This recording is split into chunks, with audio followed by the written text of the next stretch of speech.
Bonjour et bienvenue dans cette nouvelle vidéo. Aujourd'hui j'avais envie de parler de l'enfant intérieur. Ça fait un petit moment que ce thème j'avais vraiment envie de l'aborder parce que moi je traverse en ce moment plein de prise de conscience en lien avec l'enfant intérieur. Et pour moi en fait il y a deux polarités. Donc la première polarité c'est vraiment l'idée que le petit enfant qu'on a été, cette énergie de vie qui est pleine de joie et vraiment pleine de vie, elle est encore là en nous.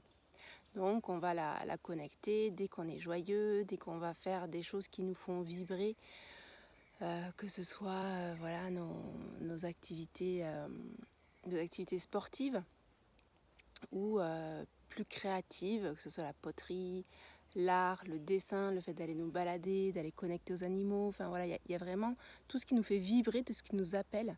C'est cette énergie qui est là en nous et c'est la connexion à l'enfant intérieur. Donc c'est vraiment important déjà de prendre conscience de ça parce que c'est une polarité qu'il est vraiment important de nourrir. Pourquoi ? Parce que quand on grandit, nous, surtout dans le monde dans lequel on vit, on est du coup en tant qu'adulte obligé de faire face à des responsabilités, quelles qu'elles soient, d'ordre surtout matériel, j'ai envie de dire. Voilà, on a besoin d'argent pour avoir un toit, avoir une voiture. Si on a des enfants, et voilà, prendre soin d'eux et nourrir leurs besoins aussi à eux. Et que si on s'enferme un petit peu trop dans cette vie d'adulte, en fait, on s'éteint parce que notre énergie de vie, notre joie, c'est important de lui laisser de la place et donc de laisser du coup de la place à qu'est-ce qui me fait vibrer à moi, est-ce que je prends du temps pour moi pour rien que ce soit me reposer dans la nature, aller voir un coucher de soleil, aller à la montagne, à la mer, voilà, vraiment connecter avec du temps pour soi. Et la deuxième polarité de l'enfant intérieur, elle est un petit peu plus sombre, j'ai envie de dire, c'est vraiment la connexion à l'enfant blessé. Moi j'aime beaucoup Marie-Isabelle Carlos Ferrer qui parle de la petite déesse intérieure et la petite déesse blessée. Et finalement c'est quoi ? C'est nous, quand on était enfant, où on a été en lien avec des situations qui ont été intenses à vivre émotionnellement, parce qu'on n'a pas été entendu, parce qu'on a été violenté, parce qu'on a été...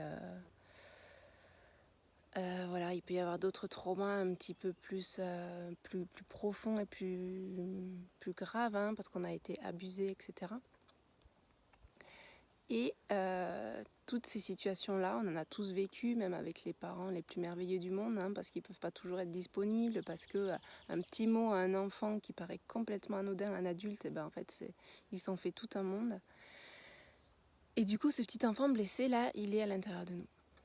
Et moi, ce que j'ai remarqué de manière très très intense depuis quelques mois, à un stage tantra où on a beaucoup accueilli et connecté à cette part-là, c'est que cette petite déesse blessée, c'est pareil pour les hommes, hein, elle vient vraiment très souvent prendre la place. Elle vient devant en fait, elle vient se positionner devant la femme que je suis. Et donc comme dit Marie-Isabelle Carlos Ferrer, elle fait ses caprices en fait. Quand on connecte notamment à des peurs, dès qu'il va y avoir de la colère, dès qu'il va y avoir... alors tout dépend de ce que vous avez vécu enfant, donc c'est pour ça que c'est vraiment important de se poser et essayer de voir qu'est-ce qui ne m'a pas convenu quand j'étais enfant, qu'est-ce qui n'était pas tout à fait équilibré avec ma mère, avec mon père, voilà, notamment si, ça arrive quand même très souvent, le père n'était pas là. Il y a vraiment la blessure d'abandon qui est vraiment présente et qui va se refléter dans les relations amoureuses, dans les relations amicales aussi, hein, dès qu'il va y avoir qu'il ne va pas y avoir la réponse à ce besoin de la petite fille qui est encore présent parce qu'il a été oublié et qu'il n'a pas été nourri depuis, et ben en fait il y a vraiment des réactions qui peuvent être un peu trop intenses. Alors l'idée c'est ça, c'est quand est-ce que on reconnaît que c'est la petite enfant intérieure qui se manifeste, c'est qu'en fait la réaction que j'ai dans cette situation, elle est démesurée, elle correspond pas à ce qui est vraiment là en train de se passer. Donc on peut le notifier comme ça. Et comment on fait pour aller plus loin? Ben, l'idée c'est que cette petite fille ou ce petit garçon à l'intérieur de nous qui n'a pas eu assez d'amour, assez d'attention, assez de tendresse, assez de quoi que ce soit, et ben maintenant, nous en tant qu'adultes, on a la possibilité de prendre soin de lui. Vu qu'il est là, toujours à l'intérieur de nous. Et ce qu'il est important de faire, donc, c'est d'aller le connecter, fermer les yeux, prendre ce temps en fait de connexion, de présence, de le prendre dans ses bras, de lui proposer de venir, de le prendre dans ses bras, d'être vraiment à l'écoute parce que parfois il est très distant, il est très loin, il est très apeuré, il est très voilà, il n'est pas bien du tout. Et voilà, prendre le temps. Et moi ce que je conseille vraiment, c'est de faire ça un peu tous les jours. Le matin, je connecte à mon enfant intérieur, dans quel état il est. Est-ce que c'est de la joie, est-ce que c'est de la tristesse, est-ce que c'est de la peur, de la colère, etc. Pour vraiment déjà en conscience réaligner toute cette part-là de nous qui prend vraiment une grande place quand elle est blessée. Voilà. Et c'est une manière aussi de se simplifier la vie quand on arrive à connecter à ce petit enfant intérieur, à être en lien avec lui, à être à l'écoute, même si tout ne se règle pas tout de suite, de savoir qu'on est là, qu'on lui donne l'amour.